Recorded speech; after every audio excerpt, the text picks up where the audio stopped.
Ligados e integrados. Realização Canal Rural. Oferecimento Seara. A qualidade vai te surpreender.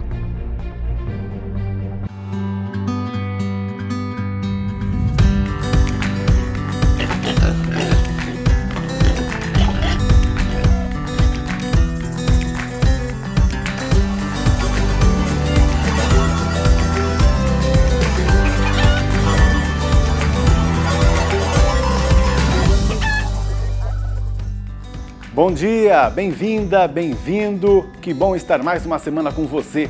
Hoje vamos discutir quais oportunidades podem surgir para a suinocultura brasileira com os surtos de peste suína africana na Alemanha. César de Castro Alves vem analisar o mercado para a gente. E quais características vão marcar a primavera desse ano, que começa amanhã? Priscila Paiva.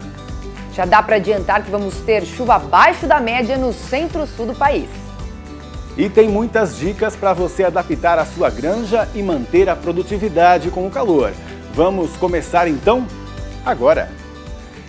A União Europeia emitiu comunicado pedindo que China, Japão, Coreia do Sul e México diminuam as proibições quanto à importação de carne suína da Alemanha. Para o bloco econômico, o embargo geral viola regras da Organização Mundial do Comércio. De acordo com o documento, os embarques originados em partes do país ainda não afetadas pela peste suína africana deveriam ser permitidos. A Alemanha tenta com intensidade recuperar os mercados internacionais perdidos ou ao menos reverter o que seria exportado para esses países para alguns países vizinhos. Entretanto, parceiros comuns como a Irlanda também já estão restringindo o comércio. Animais vivos estão proibidos de entrar no país. A Alemanha vive uma crise sanitária séria. Os ministérios da Agricultura e da Saúde acompanham de perto a peste suína africana. Campanhas de conscientização foram lançadas com comunicação tanto em aeroportos como em fronteiras e também nas áreas rurais, como você vê nessas imagens aí que são da Alemanha. Produtores estão recebendo fiscais do governo que pedem intensificação na biossegurança. Vamos discutir esse assunto sério, que pode inclusive trazer consequências aqui para o Brasil? Quem já está aqui com a gente é o nosso amigo César de Castro Alves, que é analista de mercado do Itaú BBA. Bom dia, César. Bom dia, Pablo. Prazer falar com vocês. Prazer é nosso, obrigado por ter vindo.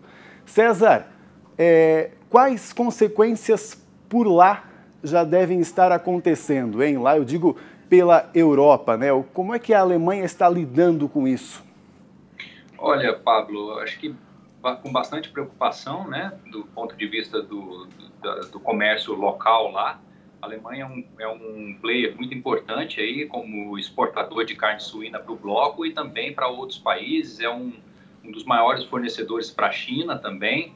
Essa questão, né, de uma possível entrada da peste suína lá era algo que já vinha preocupando o país há mais de um ano, né, com mais casos ali na fronteira com a Polônia, que já era um país meio complicado de ter esse controle, que são animais selvagens, mas o fato é que surgiu uma carcaça lá e foi dentro do território alemão. Então, consequência disso, vários mercados já foram fechados, entre eles, né, importantes países, a China, Japão, Coreia do Sul. Então, em princípio, tem um buraco aí, né, na importação. Isso pode vir a favorecer o Brasil, dado que o Brasil é um dos fornecedores de carne, especialmente para a China atualmente. Não está sozinho, né? A gente não é um favorecimento imediato, porque a gente tem a concorrência aí da Espanha, dos Estados Unidos, né? São até países que exportam mais para a China do que nós. Inclusive a Alemanha também é mais representativa na importação chinesa atualmente. Sobre isso que eu ia te perguntar até, na própria Alemanha faz muita falta não vender tanta carne suína como vendiam antes? Faz sim, Pablo, porque é um comércio muito relevante, né? Você imagina aí alguma coisa próximo de 50 mil toneladas por mês que vai só para a China. Então, imaginando que outros países também fecharam, a Alemanha não tem um mercado interno capaz de absorver todo esse volume. Então, não está claro se esse embargo ele vai se estender para o país todo e vai perdurar, tá? Acho que isso os alemães vão tentar negociar e é possível que eles tenham êxito nisso, em fazer uma regionalização e embargar somente a região e não o país inteiro. Então, essa é uma questão muito relevante. É uma discussão séria e que parece que eles têm razão, né, César? Agora, para os países que compram deles também, é um volume grande e também podem sentir falta desse vendedor, no caso.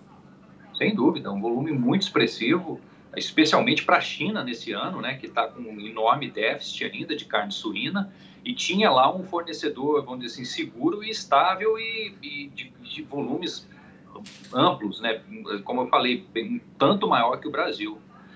Por enquanto, tanto em Alemanha quanto China, por exemplo, que é um dos países compradores, se vê já uma movimentação diferenciada, se vê em preços aí, quem sabe, subindo? É possível que isso aconteça. Assim, eu acho que não é uma situação que vai causar mais inflação mundial, né, na carne suína. Os preços já estão bastante elevados, tanto aqui no Brasil quanto na China, mas sim cria um problema aí de fornecedores, né? Ou seja, alguém precisa ocupar esse espaço ou a China vai ter menos disponibilidade de importação. Mas eu diria assim que isso pode ser distribuído, tá? Pode ser que caso a Alemanha sim permaneça totalmente fechada para exportação, isso pode ser fatiado aí entre Espanha, Brasil, Estados Unidos, Holanda. Então também não seria algo que só o Brasil capturaria, tá? Eu vejo como uma oportunidade sim, mas a questão de volumes é incerto. E realmente pode ser prático, como muita gente imagina, César, ou não é bem assim, né? Por exemplo, o Brasil, ele pode realmente aproveitar essa oportunidade? A China pode passar a pedir mais carne suína daqui? Ou isso demanda aí muita, não sei, burocracia, né? Alguns acordos, também sempre tem que ter uma vigilância sanitária nos frigoríficos, né? Olha, o Brasil está assim, bastante acelerado, né, vamos dizer assim, tanto em termos de produção, né, nós estamos vendo um aumento aí da produção de carne suína, dos abates, uma exportação esse ano absolutamente sem precedentes, a gente deve exportar próximo de 1 milhão de toneladas, é muita coisa. Então, eu acredito que a gente possivelmente tenha volumes adicionais que poderiam aumentar um pouco, mas nada muito significativo, porque o ciclo de suínos ele é relativamente longo, né? Você não consegue, de um dia para o outro, colocar, sei lá, 500 mil toneladas de carne suína rapidamente, sem um planejamento.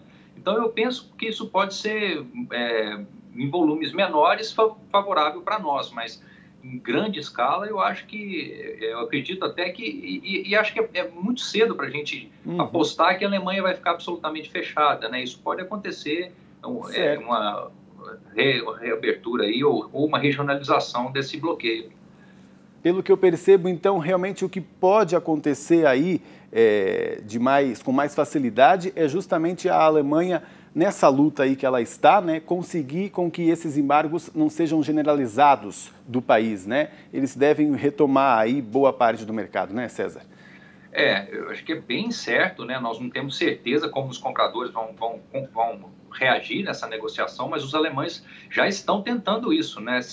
Regionalizar o local lá onde está bloqueado e não o país inteiro como está. Agora, a verdade é que nesse momento está totalmente bloqueado o país inteiro, então imediatamente já tem um problema aí de fornecimento, né? A China já não está aceitando mais carne da Alemanha, então isso pode sim ser bom para nós aí na margem nos próximos meses, mas não acho que seja algo indefinitivo que vá comprometer todo o negócio de suínos na Alemanha em definitivo, assim, por um período mais longo. Acho cedo para apostar nisso, embora é uma doença muito preocupante do ponto de vista dos importadores, né? Tanto que os bloqueios foram imediatamente colocados. Tá certo, então. César, muito obrigado pela sua participação, dispor desse tempo para trazer sua análise aqui para a gente. Bom trabalho aí para você.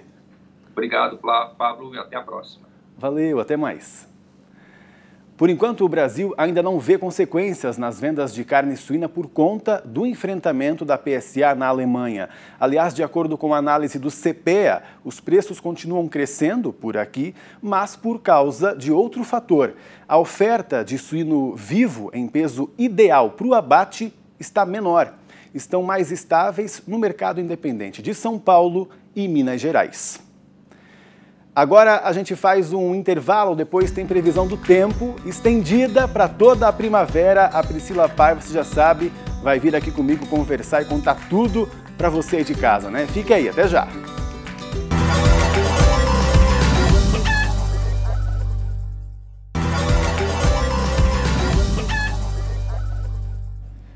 Ligados Integrados de volta aqui nas telas do Canal Rural e Canal do Criador. E já se vêem muitas flores por aí, né? Tá chegando devagarinho a primavera. A estação começa oficialmente amanhã e nós queremos saber como deve ser essa época do ano. Vamos nos preparar aí, né? Quem vem ajudar com muita informação é a Priscila Paiva. Que prazer estar aqui no seu estúdio. Que legal que você veio. Muito legal, viu, Pablo? Estou bem feliz, com muitas informações, né? A gente fica bem feliz. A gente tem, então, o início da primavera para essa terça-feira, no horário das 10h31 da manhã, que é um horário que tem mais a ver aí com a astronomia do que com a meteorologia, tá certo? Mas o grande ponto, viu, Pablo, é que assim, já um pouquinho, até mesmo antes da primavera começar, a gente já teve o quê? Nesse fim de semana, né? Sim, chuva voltando, né? Aos poucos para a parte central do Brasil. Algumas áreas de Mato Grosso ali, de Mato Grosso do Sul, não recebiam chuva há 3 meses e é claro, não é chuva regular, como todo mundo quer, porque não é só virar um botãozinho, né, da atmosfera e você já começa a ter chuva em todos os lugares. Mas já é uma umidade despertando, inclusive no Paraná e em São Paulo. Então, assim, eu acho que até o finzinho do inverno já nos presenteou com um pouco de umidade. Porque é o que todo mundo esperava, né? E esperava, mas ao mesmo tempo, se a gente for pela história, diríamos assim, né? A primavera não é um clima muito úmido. Você sabe o que acontece, Pablo? Dizem que a primavera, por ser a única estação de gênero feminino, é a mais instável de todas. Você tem o verão, o inverno, o outono. Aí chega a primavera, até os meteorologistas têm dificuldade com a previsibilidade. Ainda mais porque a gente está num momento, Pablo, de transição, porque a gente está com um laninha ali no horizonte, né? Então, uma água mais fria do Oceano Pacífico Equatorial que vai retirar um pouco a umidade de alguns locais e atrasar essa regularização da chuva. Você quer ver um mapinha aqui comigo? Vamos lá. Vamos dar uma olhadinha. Eu preparei alguns mapas. Aqui. Claro, setembro com um pouquinho mais de chuva, no finzinho de setembro, tá? Aí a gente olha outubro, que vai ser um mês muito mais satisfatório, por exemplo, ali para Mato Grosso. Ali o que eu vejo em amarelo, Pablo, são 200 milímetros acumulados de chuva já. Então eu costumava dizer para todo mundo de Mato Grosso, olha, calma, porque se a chuva não vier na quantidade que vocês desejam agora no fim de setembro, pelo menos em outubro ela é bem significativa. Certo. E a gente falou de chuva abaixo da média no Centro-Sul, mas isso não quer dizer ausência completa de chuva. Porque vai chover sim, por exemplo, em outubro, até mesmo lá no Rio Grande do Sul, com 300 milímetros na região ali que a gente vê em vermelho. Ali às vezes eles até sofrem com chuva demais, né? Chuva demais. Que é ruim para arroz, até para soja. Isso, você sabe que por causa do Laninha, todo mundo fica muito alarmado, porque o Laninha retira a chuva do Rio Grande do Sul. Mas vale a gente lembrar que o fenômeno que está previsto para este ano, ele terá curta intensidade, ou seja, se ele realmente acontecer, ele vai durar no máximo até o fim do verão, né, em 2021, e ele não vai ser moderado no máximo. Então, pode ter estiagem regionalizada no Rio Grande do Sul. Laninha é aquele fenômeno que meio que troca um pouco os fenômenos das regiões do Brasil, né? Traz menos chuva para o sul e mais chuva para o Nordeste. Né? O Laninha. Quando é o Ninho é o contrário. Traz mais chuva para o sul e seca no Nordeste do Brasil. Certo. Então, assim, quando a gente fala em Laninha, todo produtor do Rio Grande do Sul, de Santa Catarina, do Paraná, fica com atenção. Mas a gente tem que lembrar que nenhum ano é igual ao outro e nenhum Laninha é igual ao outro também. E nunca dá pra gente dizer, né, vai ter Laninha, né? A gente sempre tem que esperar um pouco, se configurar. Os 3 trimestres móveis. Então, assim, ela não se configurou ainda, mas tudo tá dando sinais que a gente tá vendo lá no horizonte. Tá? Independente de configurar ou não, Pablo, sabe o que acontece? A atmosfera dá sinais. Então, esse atraso na chuva no sudeste do Brasil, ela já é um sinal também desse Oceano Pacífico Equatorial mais frio do que o normal. Então, esse resfriamento está atrasando o regime de chuva em parte do Sudeste, em parte do Centro-Oeste, tá certo? Tem mais mapas, tem mais mapas. Tem o outubro e também tem o já novembro. Novembro, o que a gente vê? Tudo que está em amarelo... Nossa, como avançou. Isso, em vermelho aqui neste mapa... não quer dizer em queimada, não quer dizer falta de chuva, é o contrário, tá? Quer dizer volume elevado, tá? Atenção para o volume elevado. Então, Paraná, com uma chuva bem significativa, a gente teve alguns problemas no fim do inverno no Paraná, com estiagem, calor. Fez muito calor nesse inverno, você percebeu isso? Sim, aqui também em São Paulo, né? Sim, um calor até atípico, né, para essa época do ano. E aí a gente vai ter em novembro, então, a consolidação dessa umidade para o Paraná, para o Centro-Oeste, e lá no Mato Piba ainda começa, porque o Mato Piba vai ter que esperar o fim do mês para isso acontecer. E aí você já vai percebendo que conforme a gente for caminhando para o meio da estação, chegando perto do verão, o Rio Grande do Sul começa a ficar com menores volumes. Tanto é que se a gente olha em dezembro, tem alguns locais com chuva mais fortes, já outros não. Então, dá pra gente dizer assim, Pablo, que aqui é até esse próximo mapa que eu vou até mostrar a anomalia de temperatura, né? Então você tem onde vai ser mais calor esse ano e é importante para os nossos avicultores para saber se vai ter calor ou não. Porque não sei se você sabe, mas a primavera é a estação dos extremos. A gente acha que as maiores máximas serão registradas no verão, mas não acontece isso. Sabe por quê? Porque no verão você tem mais umidade. Então a temperatura não dispara tanto. Porque vem a chuva e dá uma abrandada. Isso, a chuva segura. A nuvem serve como um cobertor da atmosfera. Então ela segura a temperatura. Agora na primavera, como oscila muito, porque a gente vem do inverno seco e frio, passando para o verão chuvoso e quente, a primavera tem um pouco de tudo. Então ela vai ter tempo seco, vai ter às vezes um dia com temperatura mais baixa, vai ter dia com pico de calor, justamente porque não chove. Então você repare ali no oeste do Paraná, oeste de Santa Catarina e noroeste do Rio Grande do Sul, que a gente vai ter a temperatura ligeiramente acima do normal. Então isso também requer atenção, tá? Pra gente. 40? 40% acima do normal. Calma, vamos É que eu olhei de primeira, achei 40 graus. Mas a escala, não, a escala assim, pode ser que 40% da temperatura em média fique acima do normal nessas regiões, tá? O norte do Brasil também a gente vê essa mancha vermelha, que indica calor acima do normal. Sim. Este mapa é a informação que eu trouxe logo aqui na abertura do seu programa.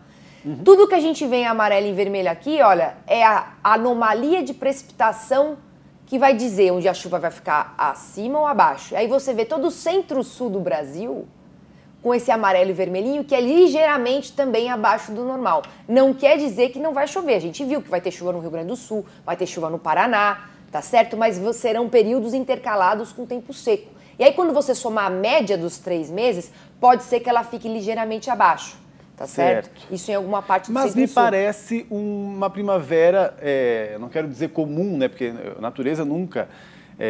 mas me parece boa tanto para as plantações. O milho nos preocupa muito, né? Por conta da ração. E o Paraná é um grande, né? Plantador de milho.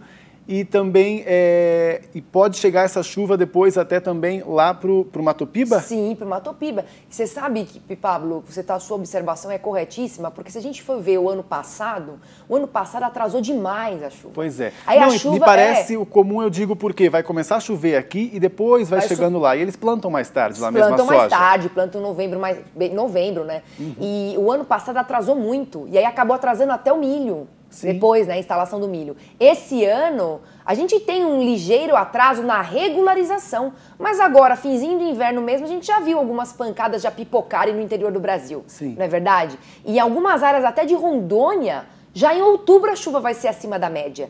Então eu acho assim, claro que a gente tem dificuldades, mas eu costumo dizer que o céu não é o limite para o nosso produtor brasileiro, né? Não pode ser. Então, mesmo com as intempéries, a gente sempre se ajusta e o mais importante é saber da projeção antecipada, porque aí fica mais fácil de você tomar uma decisão. Então, não me parece que tem algo grave que pode acontecer em alguma região, né? Não, a gente pode ter sim essa chuva ligeiramente abaixo da média, mas assim que agora começar outubro, vai ter regularização. E eu trouxe até mapas do verão. Você quer dar uma olhadinha? Dá uma olhadinha rápida aí. Vamos dar uma olhadinha rápida. No verão, você tem janeiro, fevereiro e março, com tudo mais ou menos dentro da normalidade. Mato Grosso, você vê ali a temperatura que pode ficar abaixo do normal, sabe por quê? Porque no início do ano que vem pode ter chuva muito volumosa, tá certo? Inclusive, tudo que a gente vê em verde ali é que em janeiro, fevereiro e março, a chuva pode ficar acima do normal. Então, a gente pode ter o que a gente chama de invernada na hora da colheita. E aí a gente vai estar monitorando tudo isso nos próximos meses. Muito legal, que bom que você veio e põe na tela aqui pra gente o novo Portal do Tempo do Canal Rural, que é coordenado pela Priscila Paiva. Quero valorizar o trabalho da minha amiga. Olha só, totalmente novo, né, Pri? Totalmente novo, é um produto inédito no mercado porque entrega de forma gratuita, previsão até 7 meses para o nosso produtor. Basta fazer um cadastro com o seu nome, sobrenome, você cria uma senha e você vai personalizar o seu conteúdo. Quer saber sobre soja? Vai conseguir. Sobre milho? Sobre pecuária? Então é muito bacana, a previsão com 45 dias de antecedência, 3 meses e 7 meses. Então dá para planejar do plantio à colheita. Tá certo, muito bom, parabéns então por esse trabalho novo aqui, né, do nosso Portal do Tempo. Acesse, como que é? canalrural.com.br/tempo, então tempo.canalrural.com.br. Bem simples para você aí, para ajudar você no dia a dia realmente. Pri, brigadão então pela tua presença. Foi um prazer, fiquei muito feliz.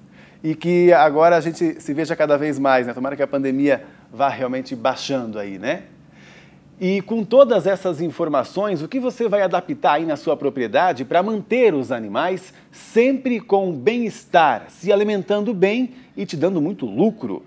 Não sabe por onde começar? A repórter Júlia Fabre foi pesquisar para a gente e traz várias dicas. Bom dia, Pablo. Bom dia a todos. Se tem alguém que não pode ser pego de surpresa pela mudança de estação, é o produtor rural. Ele sim já se prepara com antecedência para toda e qualquer mudança de temperatura, porque o bem-estar das aves é sempre prioridade. Eu conversei com a veterinária Isabela Belotti e ela me contou em quais adaptações o produtor precisa investir agora que o clima começa a esquentar. Sabe aquele cansaço que a gente sente num dia abafado? Pois é, você sabe que é comum, mas as aves não entendem. Dentro dos aviários, o conforto térmico tem que ser constante. O metabolismo das aves não é tão eficiente para enfrentar as mudanças de estação. Elas não transpiram, só perdem calor resfriando seus órgãos internos através da respiração e bebendo água. Isabela, agora chegando a primavera, as temperaturas começam a subir. O produtor tem que tomar algum cuidado especial com o manejo? Tem que fazer alguma adaptação? Tem sim. Esse período que a temperatura começa a subir e principalmente uma umidade mais baixa, são cuidados essenciais. A gente manter o fluxo de água para as aves constantes e temperaturas frescas também. Então, renovação não só do ar, como da água também fornecida para as aves. Mas tem alguma coisa no comportamento delas que se manifesta de forma diferente? Sim, na verdade a intenção é que o comportamento delas mantenha sempre o mesmo, né? Por isso que a gente que tem que se adaptar às mudanças de clima. Então, observar o comportamento da ave é essencial. Por exemplo, se elas estiverem com os bicos abertos, né, significa que ali está uma temperatura mais alta e ela está tentando abaixar essa temperatura do corpo dela. Então, manter umidade ideal e temperatura ideal, você vai saber de acordo com o comportamento da ave também. Tem como a gente dizer qual temperatura seria ideal agora dentro do galpão? Se alcançando 26 graus Celsius seria o ideal. Claro que, de acordo com o tipo do galpão, ele atinge temperaturas mais altas, né? Mas é o que a gente busca. E para isso a gente tem alguns recursos, né? Por exemplo, o uso de nebulizadores ou placas evaporativas. E claro que isso vai depender também um pouquinho de região para região, né? Dentro do galpão, seja ele de pressão negativa ou positiva, você tem como controlar, na medida do possível, a temperatura e umidade. Então, a questão é sempre você manter igual, constante, independente do que esteja acontecendo lá fora. Comparando o manejo dos frangos de corte e das matrizes agora na primavera, existem algumas pequenas diferenças entre um e outro.